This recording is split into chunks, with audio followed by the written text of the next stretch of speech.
All right, so let's continue with the parasympathetic nervous system. This is your resting and digesting division of the autonomic nervous system. This plays a role in the body's maintenance functions such as digestion and urine formation. It's known as the craniosacral division based on its association with the cranial nerves and the pelvic nerves from the sacral plexus. Again, here's the cranial nerves down into the thoracic and abdominal viscera, parasympathetic, and then the abdominal and pelvic region. The parasympathetic cranial nerves associated with the oculomotor, facial, glossopharyngeal, and vagus nerves. The vagus nerve is the main parasympathetic nerve, innervates most of the thoracic and abdominal viscera. 90% of the parasympathetic output is from the vagus nerve. Branches of the vagus nerve contribute to cardiac, pulmonary, and esophageal plexuses. And the preganglionic fibers typically synapse in terminal ganglia in the walls of the organs that they are innervating. The preganglionic axons in the oculomotor nerve synapse with the ciliary ganglia, submandibular and pterygopalatine ganglia house the cell bodies of the sensory neurons. These are the sites of preganglionic parasympathetic neurons of the facial nerves and synapse on the postganglionic parasympathetic neurons. The glossopharyngeal nerve, preganglionic axon synapse with the postganglionic parasympathetic neurons in the otic ganglia. The sympathetic sacral nerves, parasympathetic sacral nerves, innervate the last segment of the large intestine, the urinary bladder, and the reproductive organs. These sacral nerve branches form the pelvic splanchnic nerves, which form the plexuses in the pelvic floor. Some preganglionic neurons synapse with the terminal ganglia in associated plexi. Most synapse in the terminal ganglia within the walls of their target organs. Both preganglionic and postganglionic parasympathetic neurons release acetylcholine at their synapses. The effect is generally excitatory. Two cholinergic receptors are components of the autonomic nervous system. The nicotinic receptors found in the membranes of all postganglionic neurons, and muscarinic receptors are membranes of all parasympathetic target cells. The effects of the cardiac muscle cells, parasympathetic activity decreases heart rate and blood pressure. The preganglionic parasympathetic neurons travel to the heart via the vagus nerve. The effect on smooth muscle is that the postganglionic neurons innervate smooth muscle cells in many organs with the following effects. It constricts the pupil. Remember, if you remember the sympathetic division, we talked about dilating the pupil. Well, now we're going to constrict the pupil by exciting the ciliary ganglion and the sphincter pupillae muscles, reduces the amount of light that is available into the eye, the accommodation of the lens for near vision, cranial nerve 3, and contraction of the ciliary muscles changes the lens to a more rounded shape. So the parasympathetic changes both the size of the pupil and the shape of the lens. Also, we constrict the bronchioles, reduces the airflow through the bronchioles, contraction of smooth muscles lining the digestive tract, produces those rhythmic contractions called peristalsis, which you will talk about in the digestive system in A&P2, but this is what propels food through the digestive tract, and then relaxation of digestive and urinary sphincters, which promotes both urination and defecation. Engorgement of the penis or clitoris occurs when stimulated by the sacral nerves in the male and female respectively. Although the parasympathetic division only innervates specific blood vessels, many blood vessels dilate when this system is activated due to reduction in sympathetic activity. The Effects of glandular epithelial cells. Parasympathetic division has little effect on sweat glands, but does increase the secretion from other glands. Cranial nerve 7 stimulates tear production from the lacrimal glands and mucus production from glands of the nasal mucosa. That's the facial nerve. Cranial nerves 7 and 9 stimulation leads to increased production of saliva from the salivary glands. And cranial nerve 10 stimulates secretion of enzymes and other products of the digestive tract cells. The parasympathetic division has no direct effect on cells that mediate metabolic rate, mental alertness, force generated by skeletal muscle contractions, blood clotting, adipocytes, or most endocrine secretions. Each of the above bodily functions returns to its resting state during a period of parasympathetic activity. All of these things are increased during the sympathetic nervous system, but they just simply return to their resting state when they're under control of the parasympathetic nervous system. This return to resting allows for the replenishment of glucose and storage of other fuels. This fuel replenishment is critical for allowing the sympathetic nervous system to function properly when it is needed. So here are the nerves, the structures involved, the targets, the nerve itself, and the main effects of the parasympathetic nervous system. Some side effects of anticholinergic drugs. Many drugs block acetylcholine release or acetylcholine receptors. An unintended side effect occurs when many of these drugs are prescribed for different conditions such as allergies or respiratory diseases or gastrointestinal conditions.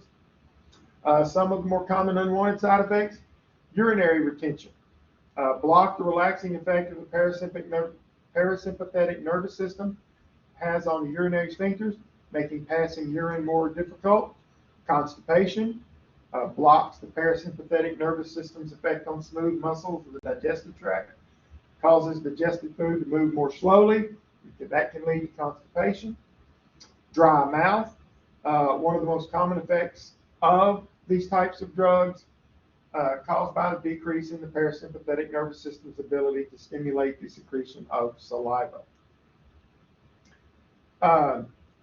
One of the ways we can remember things is the sympathetic nervous system promotes survival in emergency situations. Walking through woods, swarms of bees start chasing you. Sympathetic nervous system is sympathetic to the situation and initiates the body changes that will make it easier to escape the bees. Use logic to figure out what physiological changes would help you escape a swarm of bees.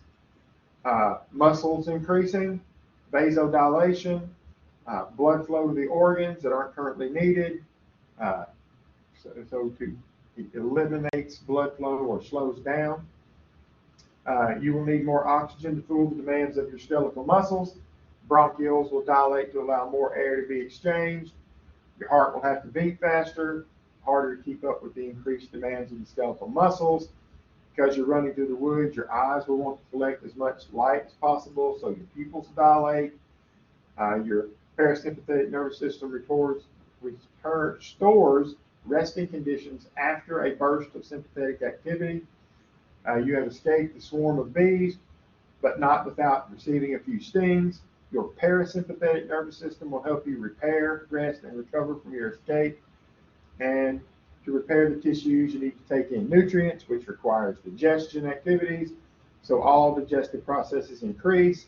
When we take in food, we also take in liquids. That results in the formation of urine. Urinary processes also increase. Your muscles are no longer actively moving, so blood flow to the muscles decreases, vasoconstriction. Digestive and urinary organs are actively working, so blood flow increases, vasodilation. And during only decreased sympathetic activity.